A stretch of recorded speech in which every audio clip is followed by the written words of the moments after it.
What's up, guys? Welcome to another episode of the True Crime Society podcast with Stephanie and Olivia. Right now, it is Friday, November 6th. So I don't know. So that's the date. We're almost at the end of this shit, yeah. We don't know who the president is here. So if you're wondering if we're going to talk about it, we're not. Because we don't know yet. Even if there was a president, we still probably wouldn't talk about it. I remember the first day after the election started, so I can't even remember what day that was, but I woke up at 2 a.m. because I'm like, I'm sure there's got to be a president now. So I woke up to check and there wasn't. So I've stopped even bothering to check anymore. I did the same thing. I got up at like 4 to feed my cats and I looked and it was still the same as when I went to bed. And then I was like, all right, I need to be realistic. This isn't happening for a few days. I saw that they say Biden's getting ready to talk today. So maybe that'll be some bit more of a conclusion, but who knows? I think they're still counting. Such a process. Yeah. Again, so different to here. Like, I know I won't go into a lot, but here the election goes for a day and, you know, it's crazy. It starts about a month before, a few ads on the TV, that's about it. And then the end, it's so much quicker here. I know you guys have a lot more people, but normally you know by like that night most likely who's going to win. And then it normally doesn't take this long. I know we were talking about it with Lozzie the other day and I was like, and everyone seems to still do like paper voting. I'm like, surely in this day and age, there's got to be an easier way to do this for every country, not just America. Like we do the exact same here. So every country, there has to be some type of easier way, surely, or at least an option for an easier way to vote. Yeah, I guess the problem is it could be hacked if you do it digitally. Yeah, true. But then it could also, all these are the issues with mail-in votes and whatever. Anyway, we're not going to get into it because everyone's probably had enough. But I just think it's funny that like the whole world is paying attention to our election. And I'm like, I don't even know how other countries' governments work. I know. I thought it was quite, this is the last political thing we'll talk about, I guess. But so every year at my kids' school, they take them to Canberra, which Canberra is our Washington, D.C. That's where like the parliament and the government are, but they couldn't go this year because of COVID. So the Prime Minister, who is like the equivalent of your president, so the leader of the country, got up and went on Zoom with all the kids at our school who couldn't attend. How cool is that? So nice. I thought that was really amazing, actually. What a guy. Speaking of anarchy, we have to talk about Facebook because holy shit. What has happened? And if I said holy shit on Facebook, I'd go to jail, apparently. So they've released this whole new bunch of community standards, which, you know, I agree with some of them. Like, you know, you can't call people racist names, which is fine. I have no issue with that. But then you also can't say words like bitch or and the other thing is too, they don't take anything into context. Like in our group, we talk about murderers and, you know, someone will say what a stupid bitch, or it's not about anyone who doesn't deserve it, basically. Like they are a bitch. Yeah. So Facebook has started auto modding things. So they'll just randomly shut threads and posts and randomly delete other people's posts. But that, you know, it's maybe we could work around it. But the thing is, their systems don't work either. We click on it to see what they've removed or what they've closed and nothing happens. We don't know. It's just like a big mess. Yeah. So if you're in our group and you notice things are shut off, let us know because Facebook's doing it and it doesn't really tell us. If you're getting comments deleted that you feel like shouldn't be deleted, I mean, maybe it was us, but it was probably Facebook. Like my favorite one that just sticks in my memory was someone commented and said that Florida is the white trash Australia. And Facebook deleted that and said it was hate speech. Someone must have been really offended by that. That algorithm was set up by someone in Florida. And just like, it just seems like such a dysfunctional company at the moment. Like I tried to raise a support ticket for the group where they where basically I clicked on a notification, nothing happened. So I couldn't see what the notification was actually about. So I emailed them and said, send a screenshot. I said, this is happening. So they wrote back saying, hello. Basically what they told me to do was go into the thread that I was looking for information on, permalink it, take a screenshot. I'm like, I can't get to the thread. You haven't even read one thing about that. I can't get to the thread to do that. If I could, it wouldn't be an issue. So it just seems like there's just a lot of people running around. No one knows what's going on. Yeah, it's a bit scary, really, because like there's a lot of work in that group, and even other people just generally on Facebook have businesses and things like that, and there just seems to be no accountability at Facebook for anything that happens. Yeah, I've actually never been worried about our group getting removed, no matter how many times angry people and family members are like, I'm reporting your group until it gets removed. Like, it's not going to happen. But now I actually worry a little bit just because of Facebook, because I've seen a lot of groups getting deleted. Yeah. And I know they say sometimes you have to verify things, but then I'm just basing it on my customer service from Facebook. Anytime something's happened, I wouldn't be confident that they would actually respond to the issue. Yeah, so we're thinking of either making a backup group or something like that. So stay tuned if you're in a group, because we'll think of something. But if you're bored ever, you should give the new community standards a scroll, because they get very specific, and they say things like, you're not allowed to say suck my dick, you're not allowed to say eat my ass. I'm like, wow, they really went into detail here. You're not allowed to. I know that there's some racist terms, which, as I said, I agree with. Like, you can't call someone anymore a cow, which I'm like, okay, that's very specific. It's like they're giving examples. It's like, thanks for giving these people ideas of shitty things to say.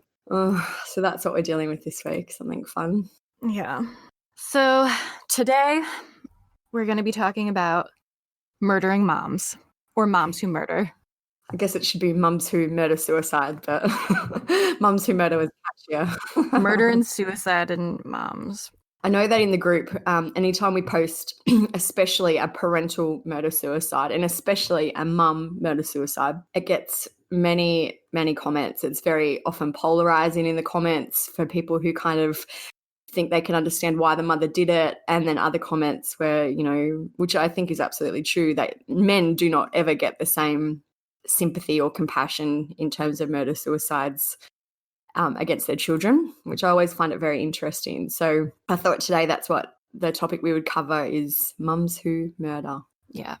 It's always, whenever we get a thread in our group, we all kind of brace ourselves, because of course it's obviously a shitty, terrible, sad topic to begin with, but it always turns into such a huge fight of everyone having very passionate opinions, and it's a lot of work on our part to try to keep everyone in control. It's a shame, because I know that everyone has their kind of pet cases that they find most fascinating. And for me, it's definitely murder-suicides would be my main crime one, I think, that I find very interesting. Yeah, I think so too. I was trying to figure out why maybe people seem to be very interested by murder-suicides, and it kind of goes along with what would interest people in true crime in general, I think. But I did find an article from Mental Floss that talks about it a little, and about what I think it is that draws people to it.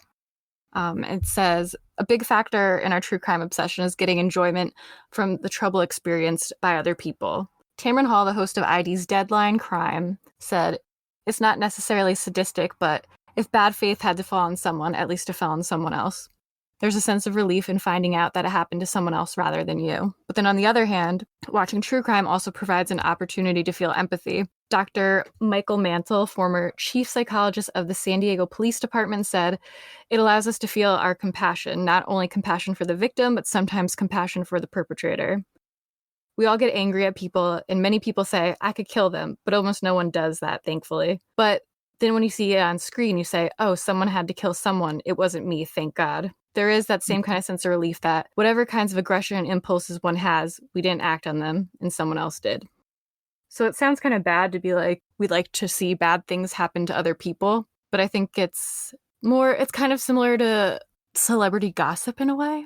Yeah. Like how you like to see, not like to see it, but like you're fascinated by seeing someone. Just human nature as well, to be nosy and curious. Like, that's why, everyone loves to hear about your neighbour's divorce, or, different things like that. You always like to hear about things that don't involve you just for that reason.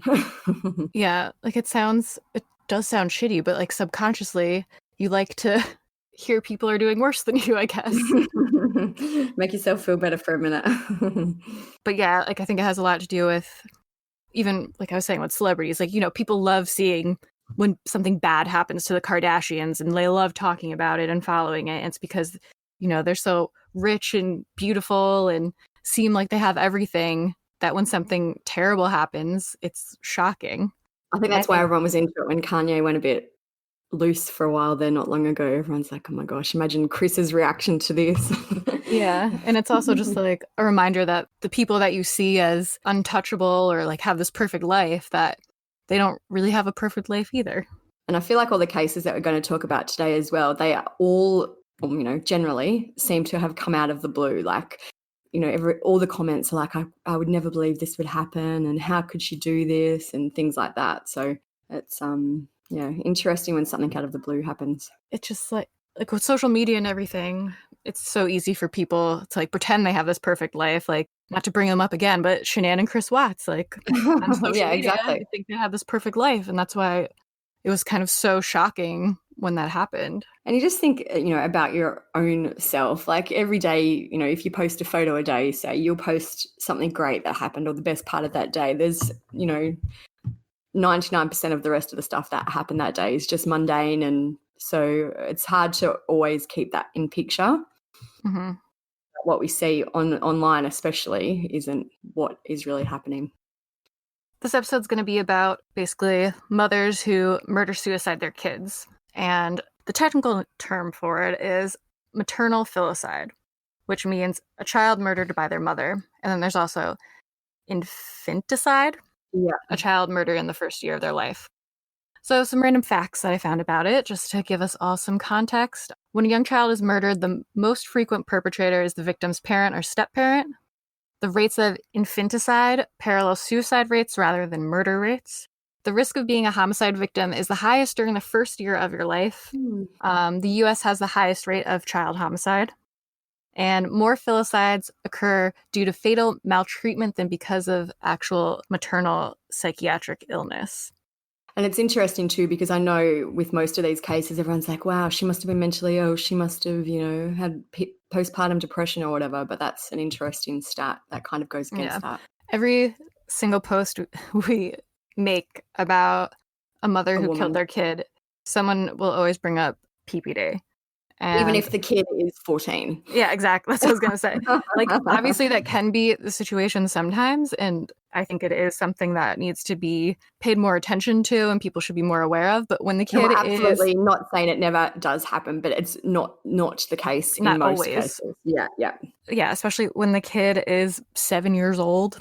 It's probably not the case. You'll probably get someone who knows. And they'll be like, actually, it can last till 7.5. I know. Don't at me. You know generally what we're meaning. Yeah. For maternal filicide, the perpetrators usually have 5 major motives. One is an altruistic filicide, which is a mother kills her child out of love. She believes death to be in the child's best interest. For example, a suicidal mother may not wish to leave her motherless child to face an intolerable world, or a psychotic mother may believe that she is saving her child from a fate worse than death, which reminds me of Andrea Yates a bit. Yeah. There's also an acutely psychotic filicide. A psychotic or delirious mother kills her child without any comprehensible motive. For example, a mother may follow command hallucinations to kill. Fatal maltreatment filicide. Death is usually not the anticipated outcome. It results from cumulative child abuse, neglect, or Munchausen by proxy.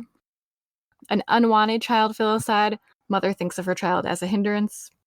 Or the spouse revenge filicide occurs when a mother kills her child specifically to emotionally harm the child's father. And this is the rarest motive. But I think those are the ones that seem to get the most attention sometimes. I feel like, I don't know, maybe it's just the ones that we see. I feel like the spouse revenge one can be tied into some of the other ones too. Like, I think especially it can be tied into the altruistic one because, I think this is the case with Michele Boudreau, who we'll talk about first. So, but I feel like the spouse revenge one is probably more common for a man to kind of perpetrate. But I'm surprised that it's the rarest motive. Like, I would have thought maybe fatal maltreatment or unwanted child would have been the most rare one. But anyway, just an interesting I think that also those ones like stand out to us more because I feel like those are the ones that are talked about the most. So maybe even though they're more rare, like unfortunately there's so much child abuse in the world and child deaths from abuse that they all kind of get lost in the mix. And I guess too that this isn't speaking solely about murder-suicides either. So I guess there is probably quite a lot of child deaths from parental abuse, which is, Yeah, that's true. But another thing I did write was kind of along with what you were saying, but spouse revenge filicide is difficult to prevent because there's usually little warning. This behavior most often occurs upon learning of spousal infidelity or in the course of child custody disputes. The mother is usually convinced the child will be abused if custody is awarded to the ex-husband and decides the child is better off in heaven, which goes with that altruistic filicide also. So I found some stats on specifically filicide suicide. And it says a significant proportion, 16% to 30% of filicides end in completed suicide by the mother. Many of the mothers make non-fatal suicide attempts in association with their filicides. When mothers of young children commit suicide, about 5% also kill at least one of their children. And an American study found that maternal filicide suicide perpetrators killed older children more often than infants, with an average age being 6 years old. And these mothers tend to kill all of their children, and they typically have some form of depression. I guess the ones that we're going to talk about today too, all of these, well, kind of, except for the second one, most of them killed all of their children. All right, so we're going to start today. We're going to speak about 4 cases of mother murder-suicide. And the first one that we're going to speak about is the case of Michele Boudreau Deegan and her twin 7-year-old daughters, Katie and Mary. All right, so this is a very, very recent case that only happened in the last few weeks. And we actually found out about it before it hit the media. There was no articles when we found out about it. Someone who knew the family sent us a message on October 25 to tell us what was happening. They said basically that someone was worried about them, and so they'd gone to the house to do a welfare check. And the only original mention of the crime that we could find was by a page called Whatcom Incidents and News. And all it says is Sunflower Circle, Sudden Valley, suspicious circumstance. And they also said in the comments that they wouldn't release any further information. And people were just writing things like, prayers, hope everyone's okay, the usual stuff. It didn't say anything about what had actually happened. So the person who sent us the Facebook message said that a woman named Michele Angeles Boudreau had allegedly killed her kids and then herself. So we started to just do a little bit of digging to see if we could, get any confirmation. We found Michelle's Facebook page and her name on there, and it's still up as far as we can see, is Dr. Michele Boudreau Angeles. She said she was a psychologist and her practice was called Rising Sun Psychotherapy. She's still got a website, still up. It's drmicheleboudreau.com. And this is just a little bit I took from her website to give you an idea about what she kind of did. It says, professional counselling for individuals, couples and adolescents. I work from an empowerment model. My goal is to teach clients new ways of perceiving their problem, healthy coping behaviours for responding to their problem, and healthy attitudes and communication skills for working with their families, partners or work environment so they can make changes in their own life. So it's quite ironic now that she was counselling people on how to have healthy communication and ways of coping when this is what happened. Seems a little irresponsible, maybe. Well, yeah, anyway, we'll go on in a minute, and she was actually quite irresponsible. So in the days before this murder-suicide, she posted a ton on her social media. She made heaps and heaps of posts about narcissistic parents. One of the posts she's got on there is about 7 ways narcissistic parents groom children for abuse. Kind to be cruel is your nice parent killing you softly. And then another one was narcissistic parents' psychological effect on their children. This is with it. She made heaps of posts about narcissistic parents. So you can kind of now gather what was going on. So a group member tracked down Michelle's official credentials. She was saying that she was a psychologist when she was really only licensed to be a mental health counsellor. She'd been put on probation in 2011. And she received many negative reviews, which are still online, about her practice. So one of the ones, I'll just read a little bit of the review. It says, do not waste your money and time. I waited online for her to show up to the appointment. She never did. 30 minutes in, I texted her and sent her an email. I received a text back 2 hours after the appointment. So then it goes on that basically this person still got charged, even though Michele was the one who didn't turn up. And another one, which was quite interesting. It says 20 minutes late to the first appointment and then spent the next 10 minutes vacuuming her office. Completely unprofessional and unreliable. So it sounds like there was maybe a few things going on anyway before this event happened. So I know that you found some differences between a psychologist and a counsellor. Yeah. I just wanted to see like what the actual difference was, if it was a huge crime to be pretending you're a psychologist when you're a counselor, like if it's like you're a chiropractor pretending you're a surgeon or what. So it says a psychologist uses psychotherapy to specifically treat severe mental disorders, while a counselor helps clients achieve overall wellness. So a counselor is more like what you'd imagine a therapist to be. They like talk to you about your problems, your life, etc. So a mental health counselor, they do general therapy, assist people in day-to-day life management. Sessions can be more cost effective, and there's more emphasis on talk therapy. While psychologists, they offer disorder-specific therapy. They typically administer a wide range of tests, IQ tests, tests of neurological function, and they may administer tests to patients that they don't see on a regular basis, more likely to work with individuals with severe mental illness and behavior problems. And I'm pretty sure psychologists can prescribe medication, whereas counselors and therapists cannot. Yeah. So it's not a great thing to lie about, I'd say. It says the person who actually found her qualification says she supposedly had her doctorate, but is only practicing at the counsellor level, which is a big red flag, which means she's not a psychologist.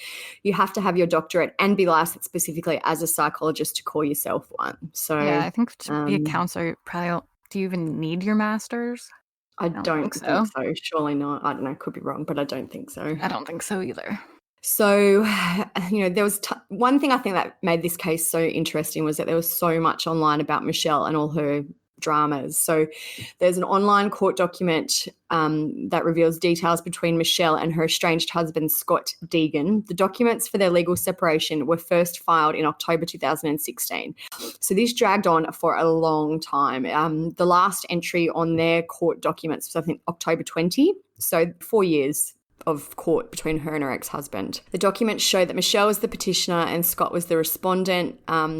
There's not a whole lot of information in the documents. It just kind of lists an overview of the things that happened, but you can look them up if you really want to at the Washington Court's online case search. So over the years, temporary protection orders were filed. They got reunification experts, and they also had proposed parenting plans.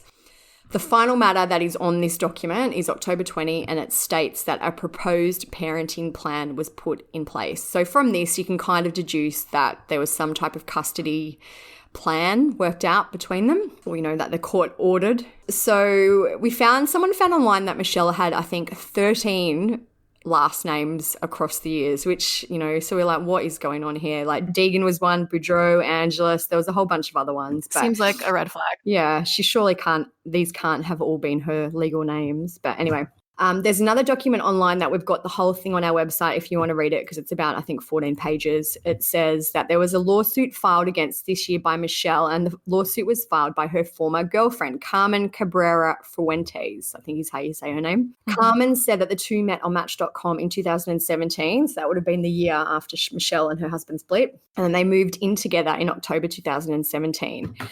The whole document is there. We won't read through the whole thing because that would be the whole episode. But basically, Carmen is seeking restitution for payments she made during the relationship she had with Michele. The document says that the money that she gave Michele was basically a loan, and Michele knew that. So Michele had to pay her back. One of the things, for example, it says between November 2017 and October 2018, Carmen spent almost $10,000 buying things at Costco for Michele and her children. She paid for landscaping at Michele's home and purchased an iPhone, an entertainment center, and paid for appliance repairs. The document also talks about rings that they bought apparently for each other because they were going to get married, but the court says that Michele, basically led Carmen on because she knew that she was still married to Scott Deegan and that they weren't divorced. The lawsuit seems to have been settled later in the year, and Michele was ordered to pay back money to Carmen. So that could have, I think, played a big part in all this. So this is all the information we found out before anything had even been released by law enforcement. And on October 26th, the news was finally confirmed. So Whatcom County Sheriff released a statement, and it says, a Whatcom County woman shot and killed her twin daughters and then herself in an apparent double murder-suicide late Friday. Deputies responded to the scene, a home on Sunflower Circle in Hidden Valley, at around 1:15 Saturday after receiving a 911 call from a roommate at the multi-level residence. The roommate reported finding his landlord and her 2 daughters dead in an upstairs bedroom. Detectives were then called to the home and spent the afternoon and evening collecting evidence. A preliminary investigation found that the mother, identified as 55-year-old Michele Boudreau Deegan, shot her twin 7-year-old daughters while they were sleeping and then shot herself sometime on Friday evening. The investigation indicated that Deegan had been involved in a custody dispute over the children, which appears to be the primary motive before the killings. The 3 bodies have been turned over to the Whatcom County Medical Examiner's Office. Autopsies are planned. So this murder-suicide happened only 6 days after the parenting plan was put in place. The person who messaged us said that Michele was going for full custody of the girls, but that I'm fairly sure they had been awarded joint custody between her and her husband. So that maybe seems like that this is what kind of set this all into motion.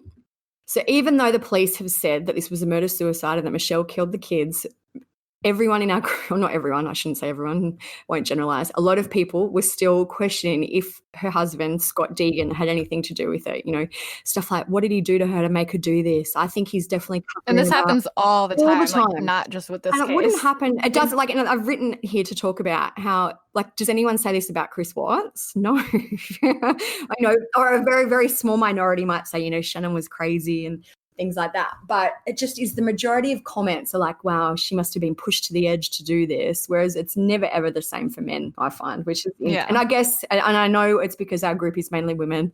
And I just found it interesting in this case too, with all this information, when you read the court documents with Carmen, it's clear that Michele was a little bit unhinged. Like, this isn't a woman who there is no evidence of, there was nothing stable about her life, essentially. And we knew that. And people were still debating how it could happen. Yeah, I just, in cases like this, like, I get in some, the husband could, but just like, even if the husband is like the worst, that's still like victim blaming in a sense. Like, even if he was shitty, she's still the one who killed the kids. So it's just interesting, and I think it has to do with, like you said, most of the true crime people who are into true crime are women and can relate more to the female, and just I also assume that she couldn't do something like that.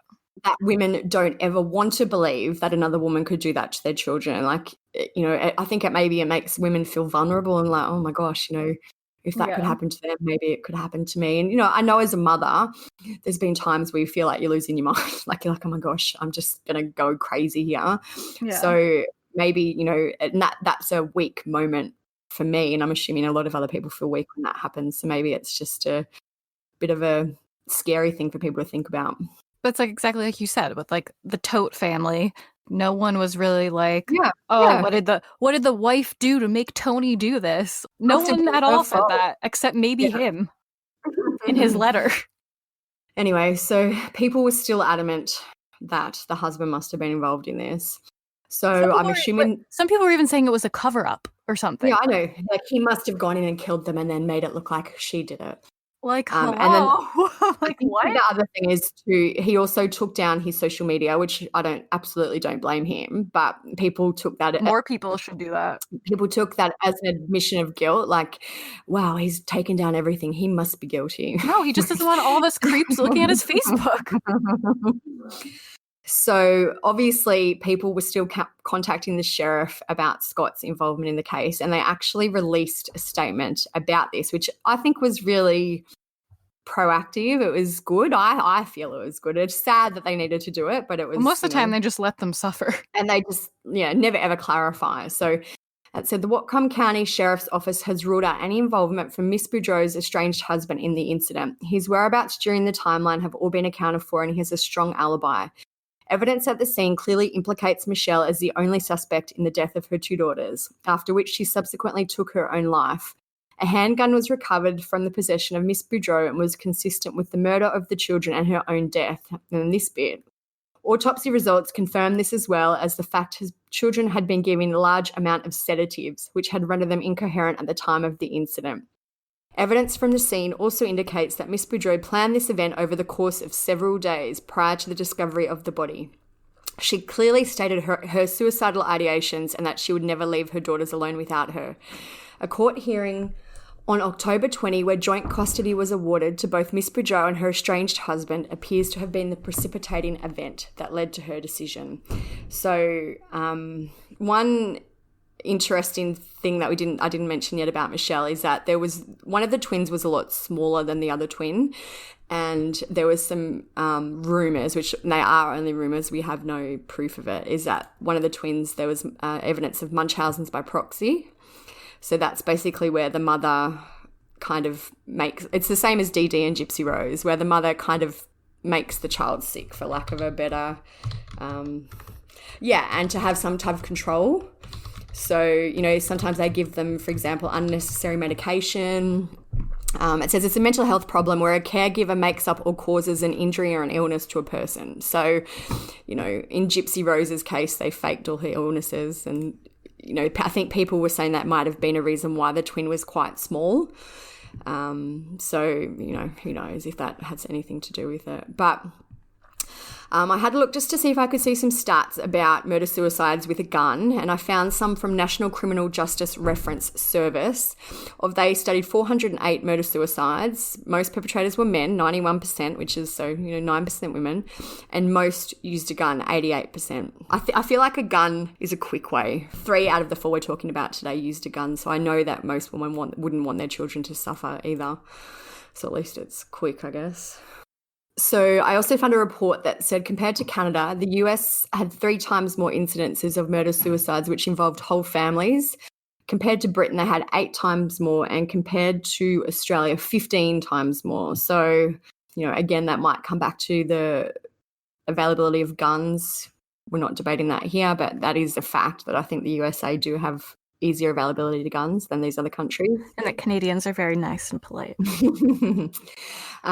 So up until this point in this investigation that we did, we didn't know the names of the children. There was a nanny who used to look after the children. She joined the group, but she didn't want to give out their names, which, you know, totally understand.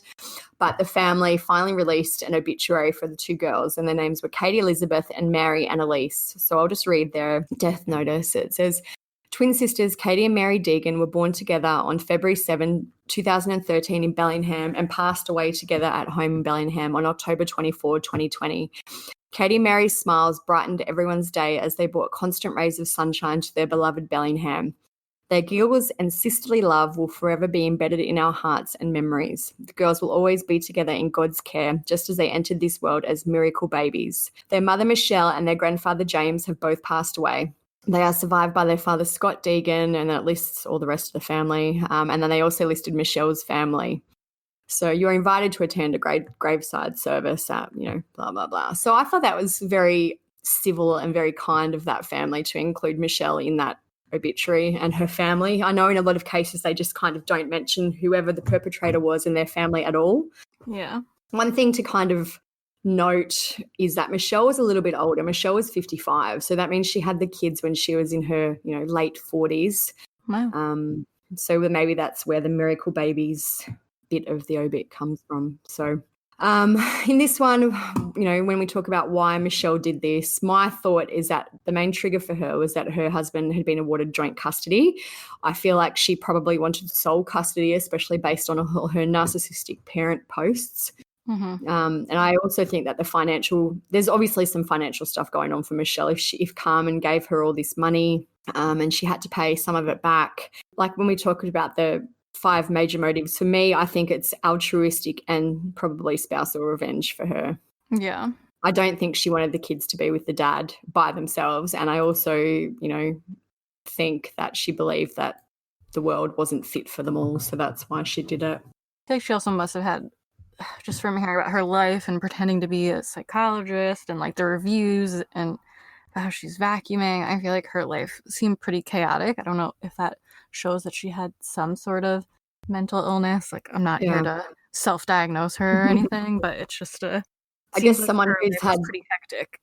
13 names in her life, there's something a bit unusual going on. And I think anyone who has that many names is trouble. I'm pretty sure we tracked down at least 3 marriages, you know, which obviously doesn't mean much, but there seems to be a lot of movement and a lot of, you know, maybe very hectic. Yeah. Yeah. And even the fact that, the roommate found the body. So there's lots of people in their lives coming and going, it seems. So who knows why that is. Maybe she just liked change. Maybe people didn't like her. We don't know. It's all. Yeah. I'd be interested to know, like, if looking back, the lawyers or the people who are involved in their custody battle with the parenting plan stuff, if looking back they saw any red flags or anything. Or I'm guessing they probably didn't see too much for them to at least award joint custody. But then in saying that, maybe the dad didn't even go for sole custody. Can they award it if you don't go for it? I don't know.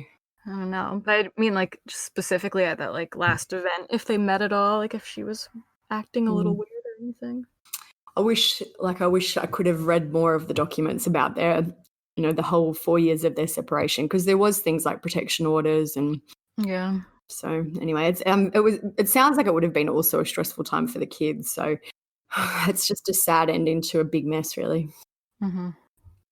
So the next case we're going to speak about is the one of Cynthia Collier and her 4 teenage children from Maury County, Tennessee. We are following a story in Maury County that is heartbreaking to hear, talking about 4 children and their mother are dead in what the district attorney is calling an apparent murder-suicide. Authorities found their bodies in Columbia. News 4's Alexandria Adams is live from the Maury County Sheriff's Department. So, Alexandria, what can you tell us this morning? Yeah, good morning, Holly. An absolutely tragic situation here in Maury County. The sheriff describing it as a horrible situation. You've got 4 children dead, ranging from ages roughly 8 to 16 years old, as well as their mother. I want to take you back to the scene last night around 6 o'clock. That's when a family member made the discovery and found all of these victims. You've got 3 young girls here, as well as their brother and their mother. The sheriff says that a gun was used in this incident. Right now, the sheriff is asking the community for prayers. So I'd ask our community to lift the rest of this family and friends up in prayer and remember those and be respectful of the family as well, because they're victims in this, and of course they're going to have to deal and learn how to deal with this and how to live life without their loved ones. Right now, we're working to find out more information about this family. We do know that these children were homeschooled and that the sheriff's department is talking to other family members about what may have led to this incident. This one's from 2018. It's October 15. A call was made to 911 at 6:19 p.m. on that day, and they raced to the Collier house. Afterwards, the sheriff said they went in to secure the house, at which time they found 5 victims, all suffering from gunshot wounds. The house is located in the 1000 block of Carter's Creek Pike. Maury County Sheriff Bucky Rowland then identified the deceased mother as Cynthia Collier, who was 55. The victims were her children, Bo Lee, who's 14, Megan Lynn, 14, Leah Lynn, 15, and 17-year-old Kaylee Lynn. The 4 children had been adopted from China by Cynthia and her husband. I wonder if all the Lynn ones were actual sisters. Yeah, maybe, because then there's Bo Lee. Yeah. The sheriff held a press conference the next day, which was October 16, and he said, "There is nothing that would lead us to believe this is anything other than a murder-suicide. This appears to be a loving home. It was an immaculate home, a very loving family. So a motive would be very important to know what would lead someone to do this to her loved ones." So there's not a whole lot of information online about Cynthia. I'd never found an open social media profile or anything like that. I have found it for her biological children, which we'll talk about in a minute. But so we're just basing it off, the little that the media has given us. So Cynthia married a man called Randall Collier in 1982 in Norfolk, Virginia, when he was 22 and she was 19. So between 2003 and 2008, the couple adopted 4 children from China, and these are the 4 who are in the murder-suicide. They also had 3 biological children together who are older than the adopted children, and they were unharmed in this incident.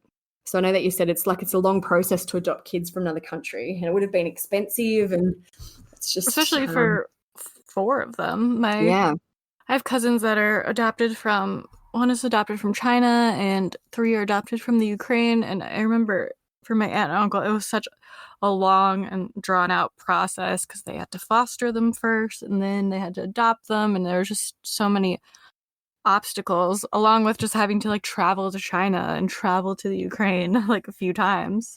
Yeah. It's a long process. It's expensive. So it seems crazy to put in all that effort to get these kids, usually to give them a better life, and then to do this. And it's unusual too because they adopted the kids apparently between 2003 and 2008. But in 2007, Cynthia and Randall apparently separated. So I'm assuming that the adoptions were probably in the works anyway before this separation. And maybe they just kept going ahead with it because I'm assuming there's probably one more kid they adopted in that 1 year. Mm-hmm. So, they separated in 2007 and he moved off the family property in 2009. So this is 9 years before this murder-suicide happened. The family moved to Colombia from Franklin in 2016, and one of the couple's adult children, lived in the home with Cynthia and the adopted children. There was no record of any domestic incidents. Their house was 7,500 square feet and 36 acres, and it appeared to be a very loving family.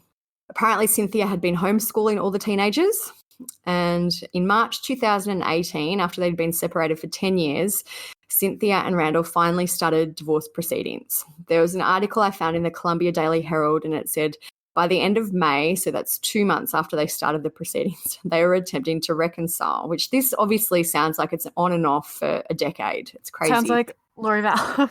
Yeah, I was just thinking that as well. I feel like I can relate every one of these stories to her somehow. So they asked at the end of May that the case be dismissed. During the divorce filing process, each of the 7 children gave sworn statements. The statements show the teenage children asked to continue living with their mother and that they barely knew their father. So that's kind of a little bit interesting. So after the murder-suicide, the sheriff indicated that Cynthia had left some information behind confirming that it was a murder-suicide. We're assuming this was a note. And I have read that it was handwritten, but the note contents has never been released that I can find. And they also said, which I thought was random, that they didn't include it in the investigative file, which I'm not sure why. But I feel like the only reason would be just to keep it private for respect. Yeah. The sheriff said there was some information left. It was very brief and vague that would indicate it was a murder-suicide. So 2 months after this all happened, they released some more information finally, and they said that Cynthia's adult biological son was the one who discovered all the bodies one day. Their children were killed with multiple guns, including a shotgun. Kaylee was found on the floor of the bar. Multiple guns? That's so weird. I know, like why would she need I don't know. Anyway, Kaylee was found on the bathroom floor. She had 13 gunshot wounds. Leah was found in her bed. She had 9 wounds. Bo was shot 4 times and Megan was shot 8 times. Bo and Megan were also killed in their beds, which I know that the 911 call came in at 6:19 or whatever at night. So I wonder if she killed them first thing in the morning because otherwise it'd be random that they were in their beds. Anyway, in the carnage, Cynthia fired 34 rounds into the children and she then shot herself in the head. There was no drugs or alcohol in any of the systems of any of the deceased. And, like we said, they've never, ever made the suicide note public. The Maury County Mayor, Andy Ogles, said at the time, there's a lot of angst and uncertainty and trying to figure out why and how this could happen. How could 4 children be taken all at once in such a violent fashion? We'll never fully understand, but maybe we can learn from it, bringing awareness to mental illness. So there are obituaries online for all of the 5, and I did find Cynthia's especially interesting because this is what they've said in it. It says, Cindy was a loving and devoted mum and Grammy. She was a tender and sweet soul who always put others first. She embodied selflessness, pure love, and a childlike, joyful spirit. Despite the struggles of her life, she sought to live out the will of God. She was adored and treasured by all of her children. So I thought that was an interesting focus for her obituary because of what she did, which leads me, and for her, I think hers is probably an altruistic one where, for whatever reason, she believes she was doing the right thing in killing the kids. Yeah, I feel like a lot of times when you see an obituary for someone who committed a murder-suicide or something like that, sometimes they seem so over the top just because it's like, to us, how can you say like she was such a loving and devoted person when she just brutally, violently murdered these children? But I think that generally, the family's known them their whole lives and there must be some understanding that they're was mental illness or something at play. So they just want to paint them in a good light and make them look better, like the people that they knew them to be. And the other thing is too, with these adopted children, obviously I don't know at all, but maybe there was some special needs. Like we don't know what had happened. So, if there was, maybe that's something that, could have pushed her to the edge, basically. Yeah. I saw that there was a comment left on her obituary and it says, "My heart is heavy for the loss of my friend and sister, and my prayers are for the family that they will have found peace, comfort and strength found only in him. Love you all." So I'm a bit puzzled about this one as to why it happened. We don't, obviously there's a lot less public information, so it's a lot of speculation. Maybe she just became tired of having no resolution in this marriage separation and, reconciliation. Maybe she just wanted to kill herself and took them with her. There could have been medical issues. There could have been, special needs. We don't know. But, and it did seem like I haven't seen any reference to financial troubles. It seemed like they had a nice house. There was nothing really big financially that was happening that we've seen. So, and the other thing I can't imagine too is how she did it without anyone knowing. Like, how did she shoot 9 rounds into one kid and then, all these rounds into the other? That's what I was just thinking too. Like, and for them to not hear anything. And change guns, like. Yeah, maybe, and it also says, unlike Michelle, no drugs and alcohol were found in the systems of anyone. So, and they have been very close-lipped with this. I think maybe because it's a small town, they're all just trying to kind of minimise speculation, I guess. But by doing that, it kind of leads to more speculation. Yeah, it's probably just a respect thing. Maybe they knew people. A lot of people in the community knew them, and yeah. Anyway, that's a crazy one. That's always stuck with me. I just can't believe that 4 children at once can be murdered like that. The next case that we're going to talk about is one these are all quite recent, but this one is from April 23 of this year, and it's the murder-suicide of Kimbra Shanafelt and her daughter Dani. Brad Shelley Sheriff deputies were out here all last night and throughout the day today. I spoke with people who live nearby who are dealing with this tragedy in their own neighborhood. Chalk drawings on the wall, a sign little hands were at play here. Now fenced off by yellow crime scene tape. To even think of that happening just rips my heart. It's just sad that could happen at all. A mother and her daughter found dead in a home decorated with the child's artwork. Dani, 5 years old, and her mother, Kimbra Shanafelt, were found in the home on Bob Court Drive. Kimbra found in the garage with what the Vanderburgh County Sheriff called obvious trauma to her body, and her little girl upstairs in a bedroom. Right now, we do not have a suspect. Neighbors called this community quiet and say people tend to keep to themselves. So when they saw deputies across the street and that yellow tape go up... Because we knew then, okay, something's really happened. Dottie Grimes said she didn't know the Shanafelts, but the news of their deaths left her in shock. We were just floored. We've lived here a little over a year and a half, and I've never noticed anything in the neighborhood. Everybody's kind of to themselves, and nobody bothers anybody. With the nature of the crime, neighbors like Dottie are on high alert. Enough to say, okay, if you don't normally lock a door, okay, I'm probably going to lock it tonight. The hardest part to process, that a 5-year-old child was one of the victims. So on April 23, the police were called to a home in Evansville, Indiana. The Vanderburgh County Sheriff, Dave Wedding, said that the deaths are being investigated as a possible double homicide at a duplex in Evansville. The 911 call was placed by a concerned relative, and it came into the sheriff's office as a medical assist call. A woman was found dead in the garage of a duplex with what the sheriff said as obvious trauma to her face and body. A short time later, a toddler was found dead in an upstairs bedroom. At the time, we weren't quite sure of the relationship between the 2 victims, but the sheriff did say, you get called out to something like this, you have a probably mother and a young child deceased, so it's disturbing. So even though they said the mother at this time had trauma to the face and, they were investigating it as a double homicide, they said our favourite thing, and they said no threat to the public and that there were no suspects outside the home. So I still don't understand how there could be a double homicide at this point without there maybe being a possible suspect. Or a threat to the public. Anyway, so they did release details of the 911 call for this case, and it says, I think something's bad happened, the relative told the 911 dispatcher. They said they went to the house with a key to check on Kimbra after she'd not answered her phone for a couple of days. The relative told the dispatcher they located Dani lying halfway under a bed, and it looks like she's thrown up or something and she's cold and her eyes are halfway up in her head. I need some help fast. So they conducted autopsies on the mother and daughter, and they retracted their original statement then that Kimbra had been found with trauma to the face. Dave Wedding spoke again, and he said, right now we just don't know what happened. We don't have strong evidence that somebody from outside came in and did harm to them, but we haven't ruled it out. So I'm still, I won't get into it, but it's just crazy to me that that was their initial thought. I wish they'd released more information so we know.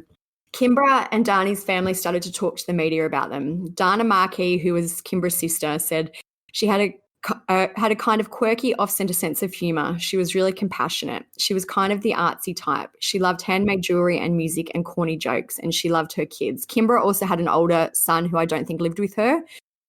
He was a teenager and he lived, I think, with his father. Dana also spoke about Dani. She hugged everyone. We could go to restaurants and she would hug the waitress. She never met a stranger.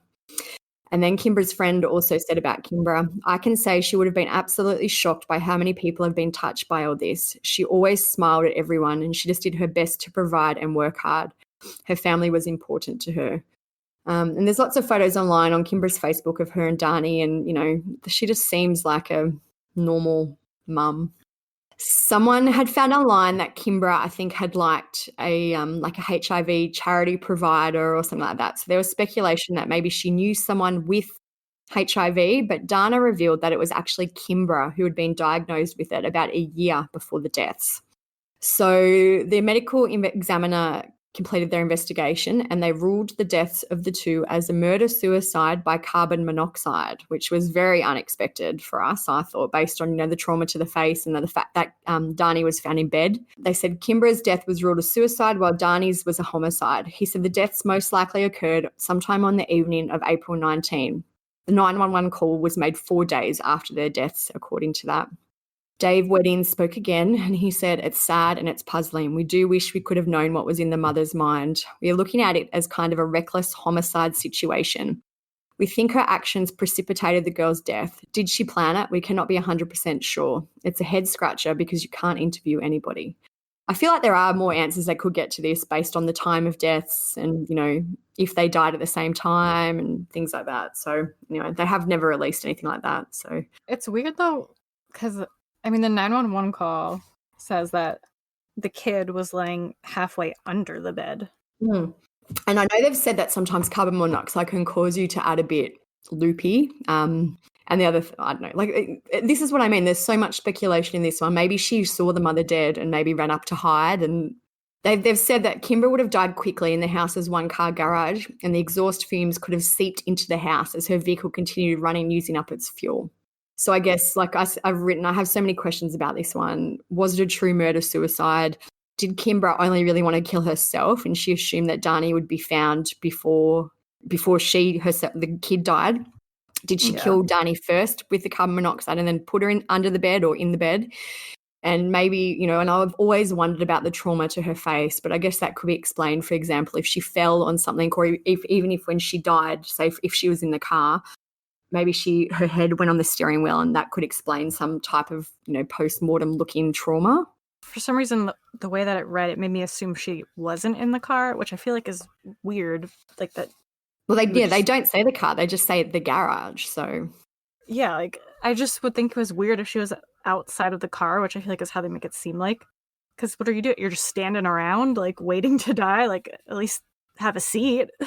I just can't believe also, maybe someone will know more and can let us know, that there could be enough carbon monoxide emitted from a car to go into the house, into a bedroom to kill someone. I feel like that would take a lot.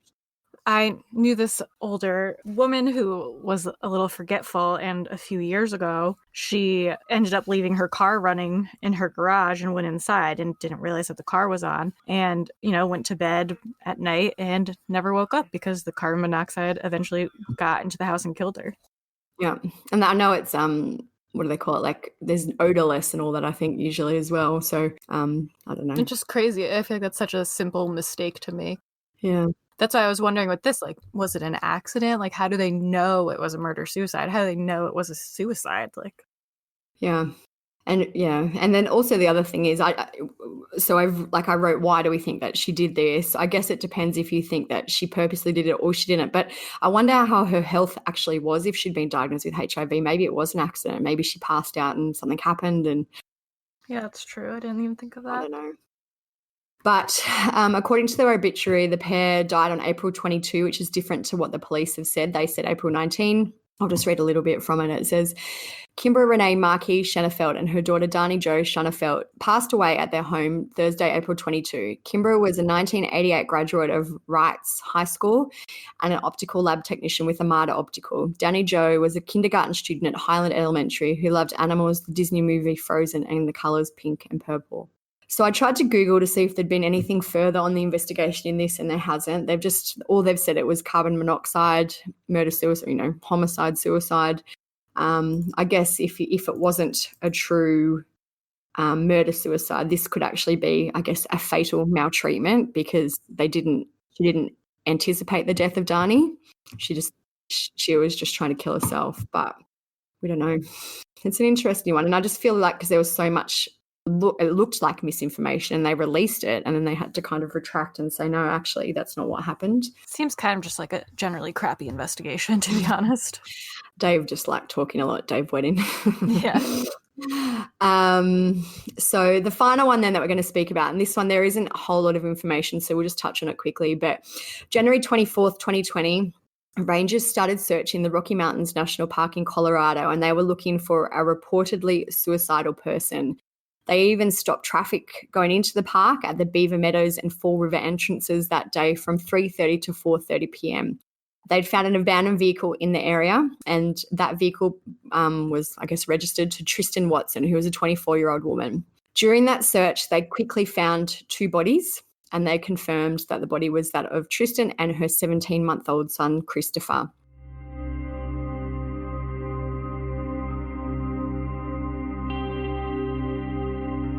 A young mother and her 17-month-old son were found dead in Rocky Mountain National Park last week in an apparent murder-suicide.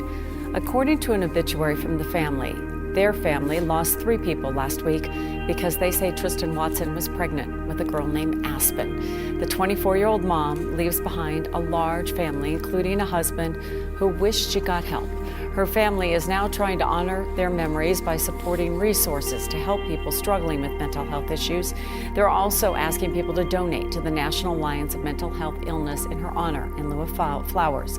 In a post on Facebook, her husband pleaded for people who are struggling to get help. Derek Watson wrote, "If you are struggling or you know someone that is, please reach out to them.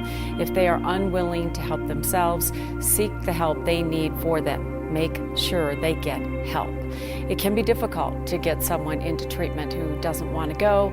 If this is happening with your loved one, the Mental Health Center of Denver recommends calling Colorado Crisis Services. It's not just for people who are having troubles, but also for their family members who need help figuring out how they can help.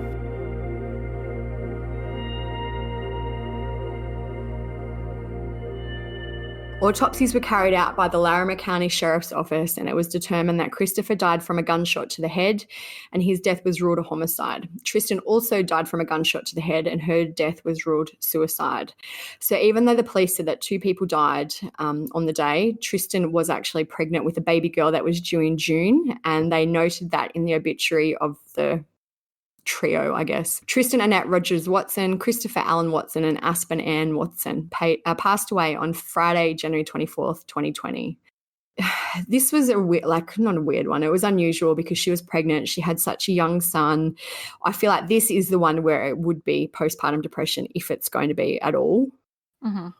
I looked up and I found some information on depression in pregnant women. There was a study of more than 700 pregnant women in Illinois, and they found that 1 in 20 of those reported having suicidal thoughts, which is twice as high as the general population.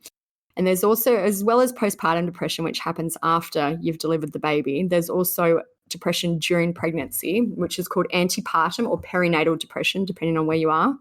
So I don't know if you could even have both, if it can like a double up postpartum plus antepartum. And if it does, that sounds like it would be horrible. I found another study called Systematic Review of Prevalence of Antepartum Depression During the Trimesters of Pregnancy. And it said basically that they surveyed 4,303 mothers. 4,303 tested positive for depression in a sample of 28,000 pregnant mothers, giving them the prevalence rate of 15%. And I tried to then look up the general depression rate in women, and there's one called Why is Depression More Prevalent in Women by Paul R. Albert, who's got a PhD, and he said that the prevalence in women was generally 5.5%. So it's 10% more higher for women who are pregnant, it seems. Which I've been pregnant, I've had 2 kids, and it's a crazy, crazy time, no sleep, your hormones are going crazy. So I can see how it could all become very overwhelming, coupled with depression. Tristan's husband, Derek, released a statement on Facebook soon after their death, and he said, "I've been trying to find the words, but I simply have no words for the pain that this family is going through right now. 3 lives taken far too soon. If you are struggling or know someone that is, please reach out to them. If they are unwilling themselves, seek the help they need for them. Make them get the help. It should never end like this. The burden passed on to others is far greater than any burden you may be facing."